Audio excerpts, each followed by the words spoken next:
Hello and welcome to Backstage Buzz at the MAC, where you get the inside story and the art scene right from the directors and creators of the shows, along with events hosted at the MAC.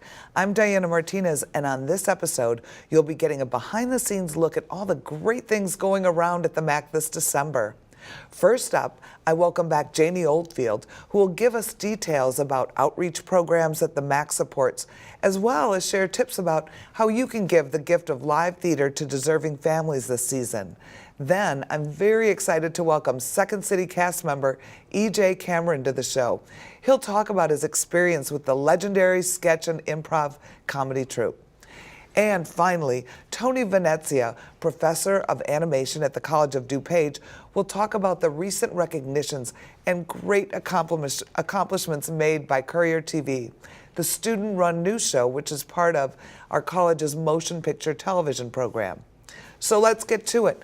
First up, I'm happy to welcome back Director of Development with the COD Foundation, Janie Oldfield. Thank you for visiting, Janie. My pleasure. It's always fun to be here. Well, we have a lot going on to talk about right now. We do. So where do you want to start? You want to start with some of our outreach programs that we have? I think that sounds wonderful. Okay. And Savion Glover just did a master class for our students. It's pretty amazing, isn't it? Well, Savion Glover is truly amazing. And the opportunity for students to get to meet him and work with him is one of the outreach things we do. We try to get these artists and you can't get that at every school, but you can get it here because of the MAC. It's pretty amazing. I mean, our students got to meet Stephen Schwartz and get coached by him, who's, you know, did Pippin and Wicked and wrote all those great musicals. Another one we have is actually with Second City coming up. Yeah. And our acting students will get to work with him. And that part is so exciting because that's an ongoing relationship, and those students really grow in that process. If they're with us for a year or two, they get multiple opportunities. It's really wonderful. Now, we have a fund that supports these programs. Which is? The Bellucci Artisan Residence Fund. There you go. And we do have generous donors who make sure that when artists are available to us, that we can connect them with students. And it's so important because why would we be at a college if we can't connect the students to the working artists who are nationally recognized? Now, the foundation is also sponsoring a really great series for students. We're bringing in National Geographic Live, photojournalists, journalists, explorers, and when they're here, the foundation is going to pay for a free show for students all over DuPage County to be able to come and see.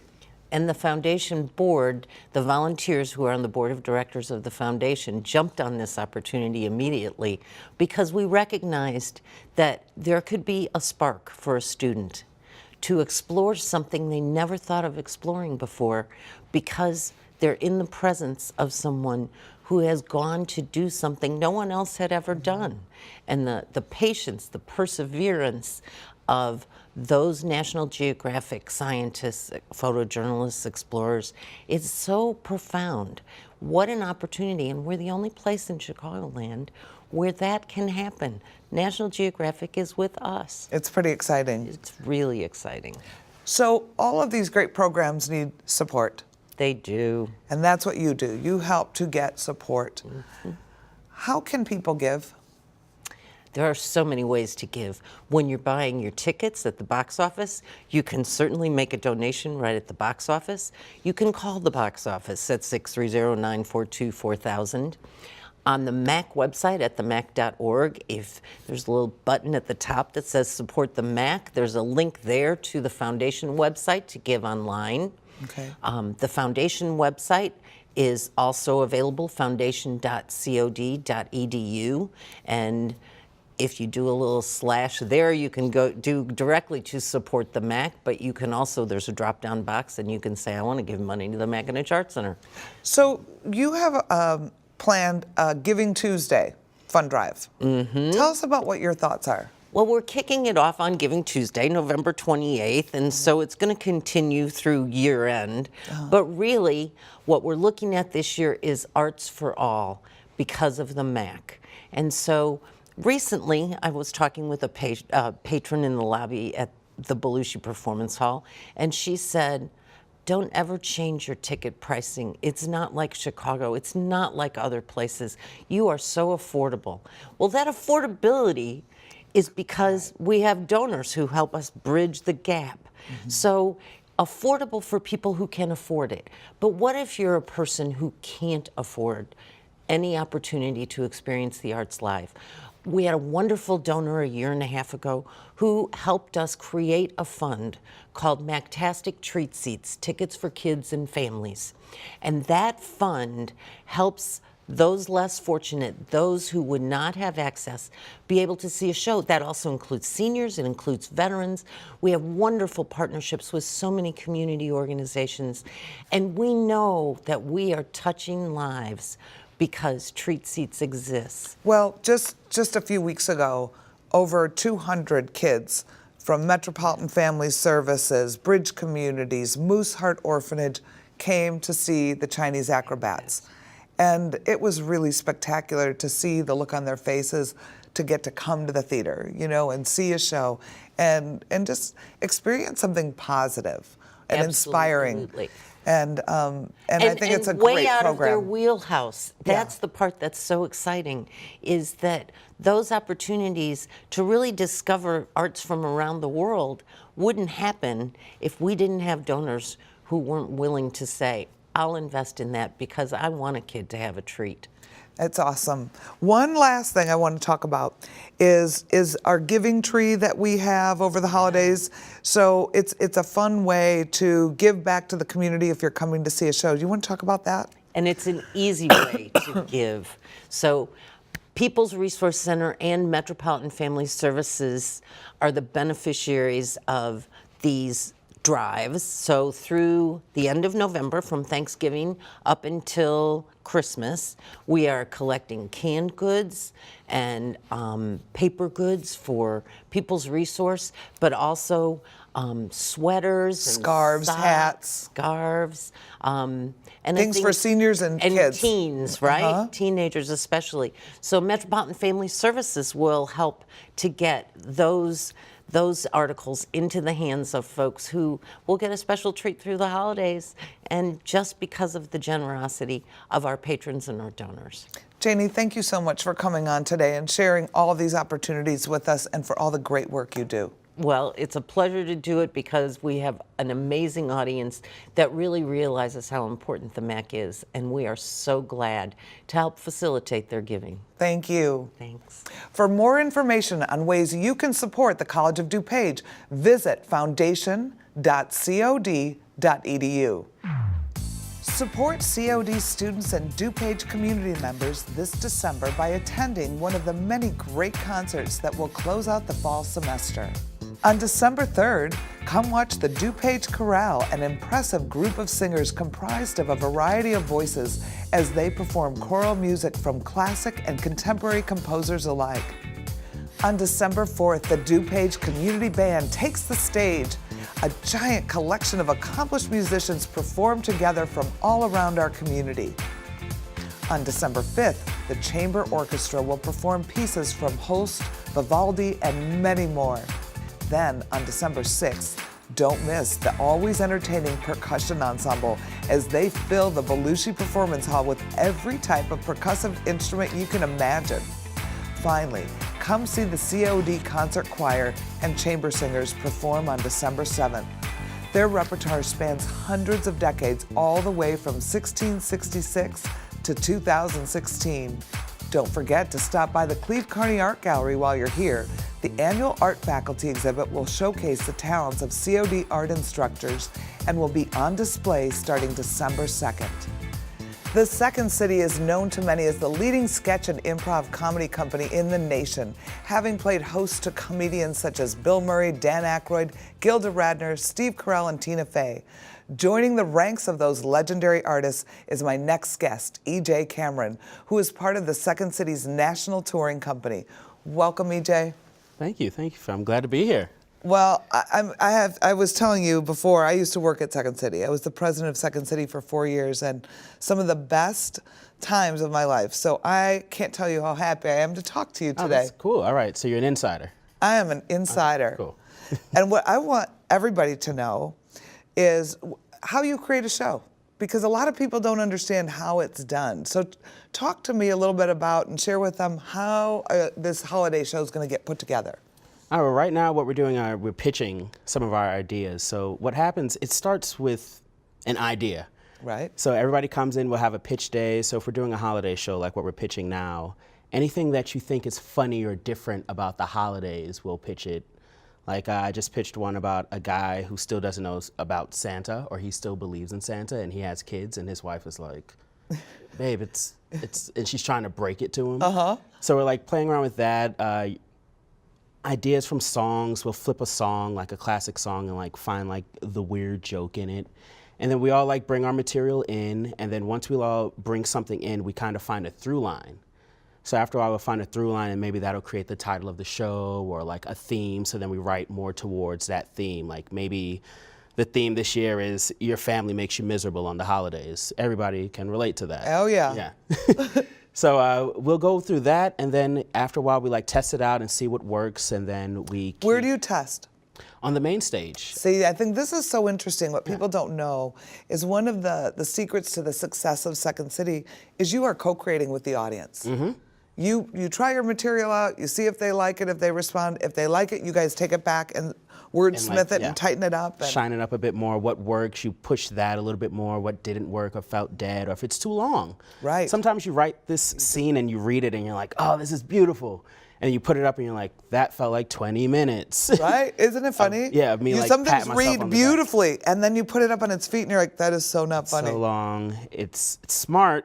Right. And we forget that we're all like, man, this is so smart. But sometimes it's keep it simple, stupid, you know? Right. Just, So you work as an ensemble with your fellow actors in the show. Yes. And you are the writers as well as the performers, which I don't think a lot of people realize. I think a lot of times the marketing for these shows say, we take archives out of the Second City and pull the best. And there's some. Yeah. There's some great archival scenes that are done by Tina Fey or Steve Carell or whoever.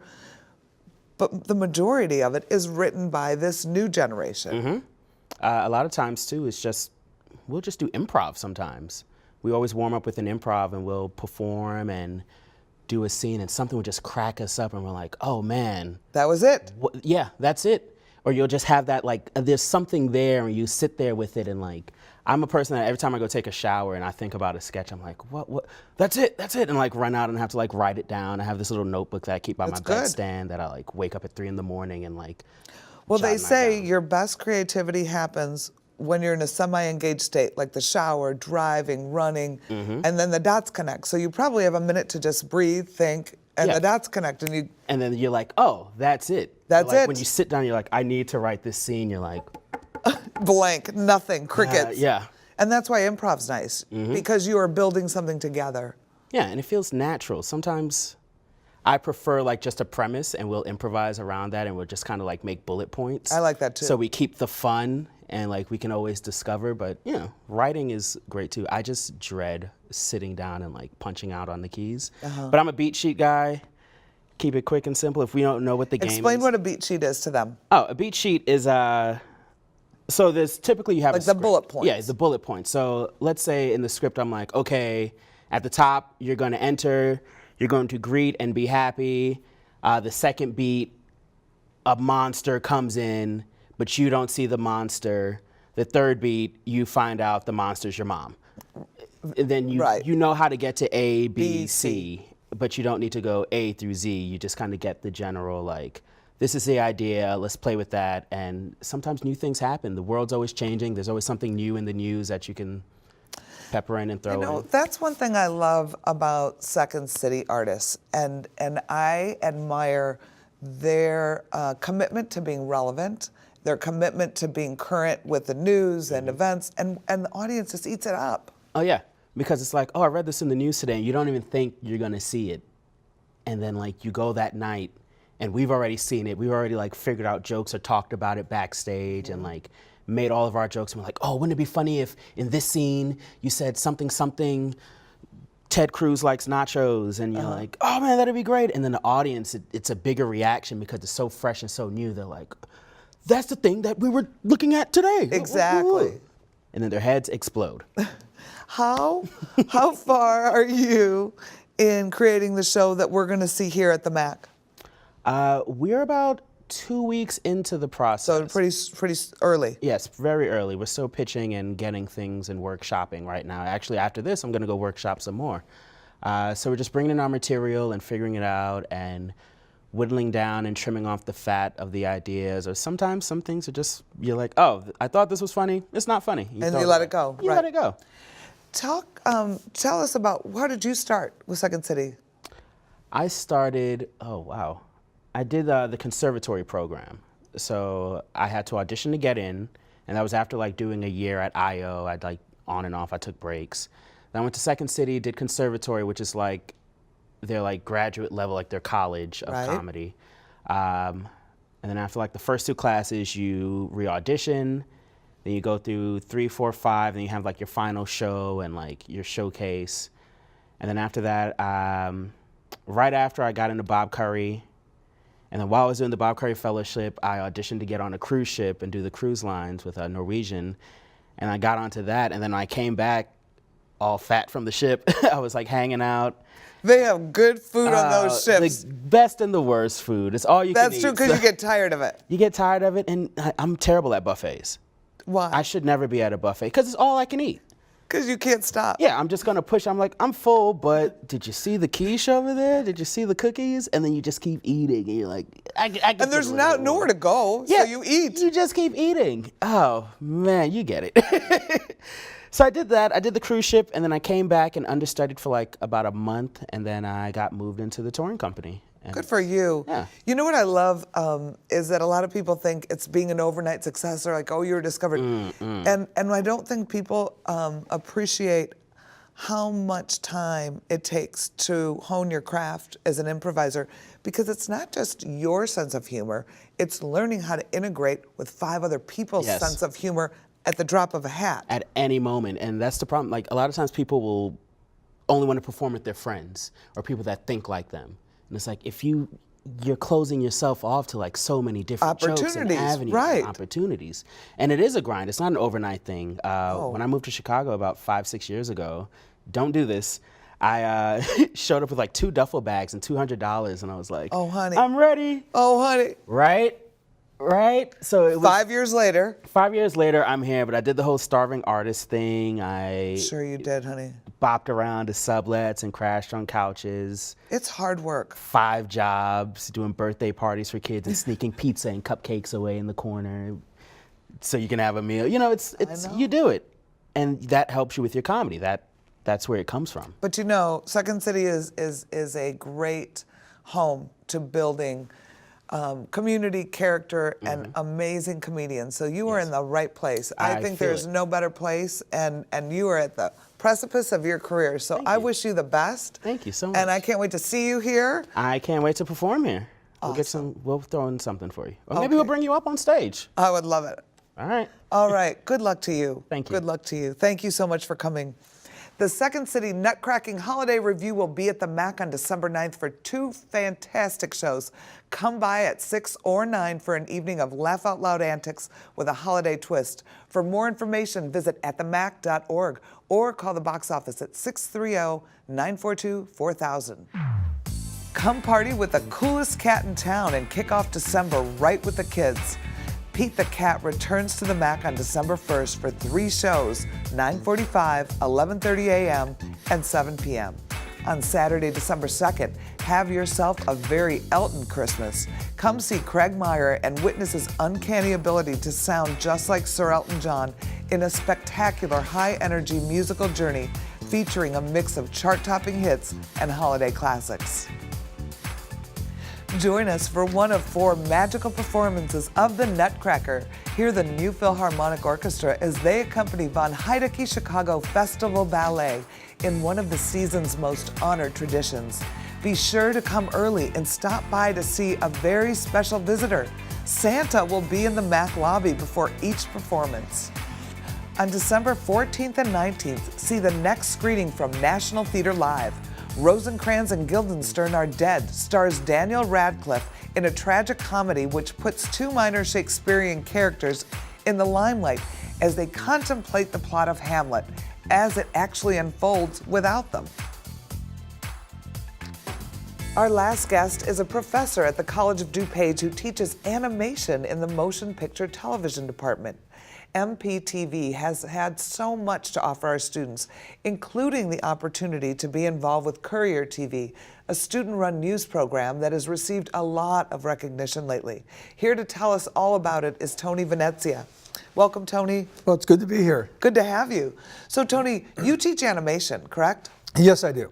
So, tell us, what is a student at the end of the year? Do they have an animated cartoon or something to Well, show it's a 2-year program, and the last semester, students are working on a major project that we devote to the whole semester to. And then we have a screening called Animation Night. It is open to the public. I don't have the exact date. I just know it's a Tuesday before graduation. We're going to be in the MAC this year. Awesome. In the Bellucci, because we're always in the MAC. But it's an event, so we're trying to get as many people to come as possible, because in the past, we've had about 200 people show up, but we're going for broke this time. We've got a giant venue, so we might as well try We're to going to fill it up. So if people would want to go, can the public go to your screening? Yeah, and it's free. And it's free, and it's all the students' animations? Yes. What kinds of things would they see?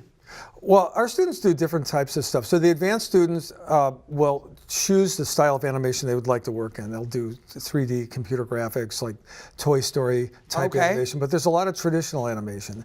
There's also experimental animation and a number of other different types of techniques. So they're not forced to do any one kind of project. They choose at that stage of the game what they feel passionate about and how they can best express themselves with their ideas. So that would be the main part of the program. And then we also celebrate projects that were made in some of the intro and intermediate classes. So it's really a night of animation. Tony, I would think in the digital age, because everything you see now is digital, right? And with all the computer games and graphics and this, I would think that this is a very good career for a student to go into if they're so inclined. There's a lot of jobs, and the interesting thing is that there's a lot of work that doesn't fit what you would consider traditional animation. So there are feature film jobs, there's television work.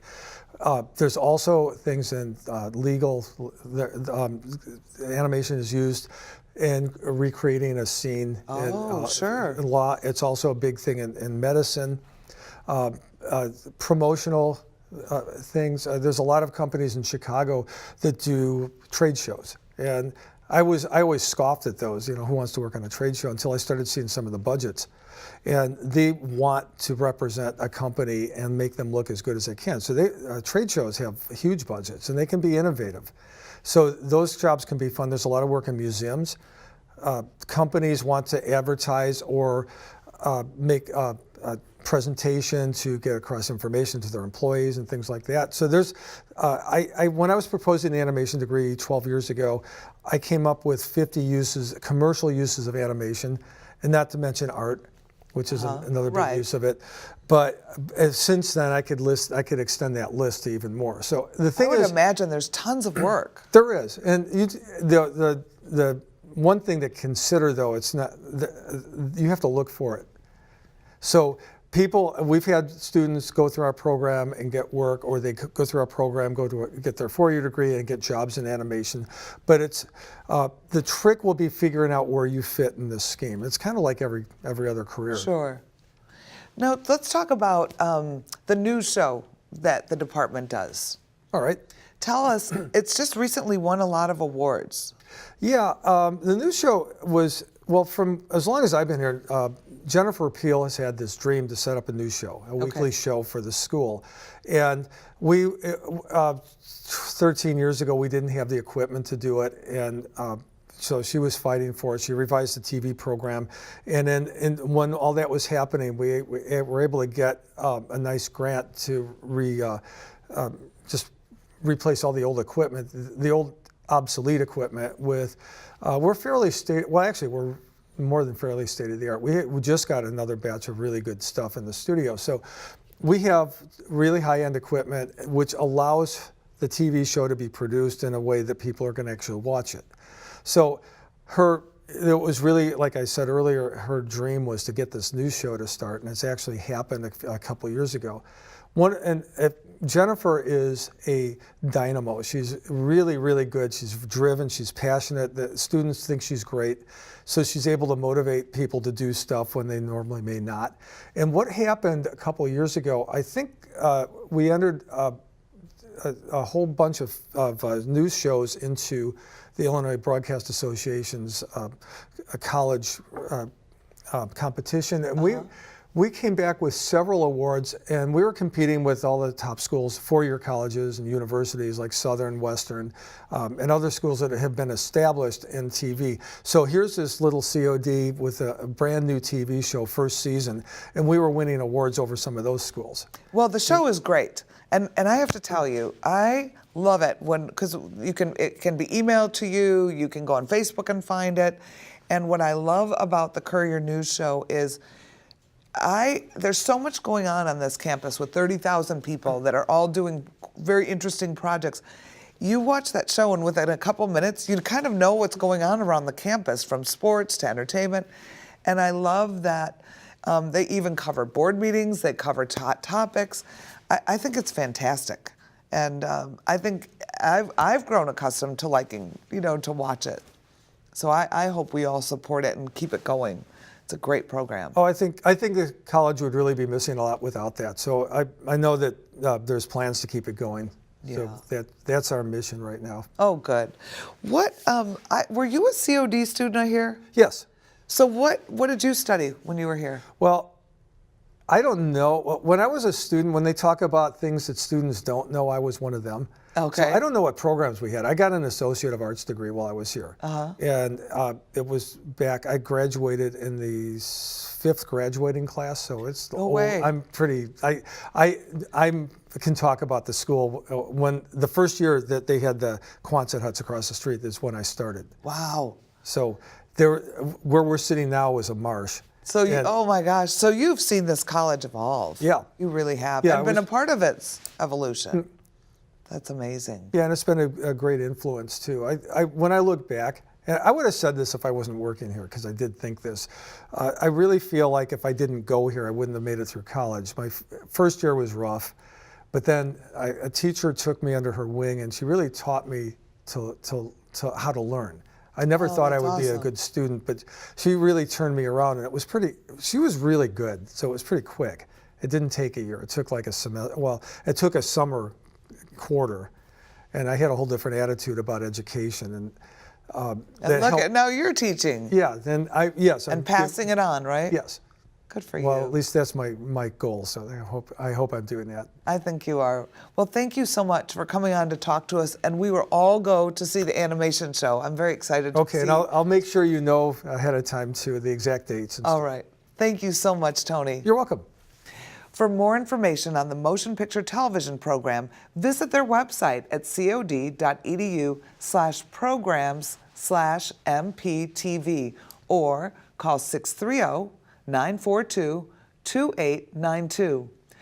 This is all the time we have for today, but be sure to tune in next month for our all-new episode where you will get even more behind-the-scenes insight about upcoming shows at the MAC.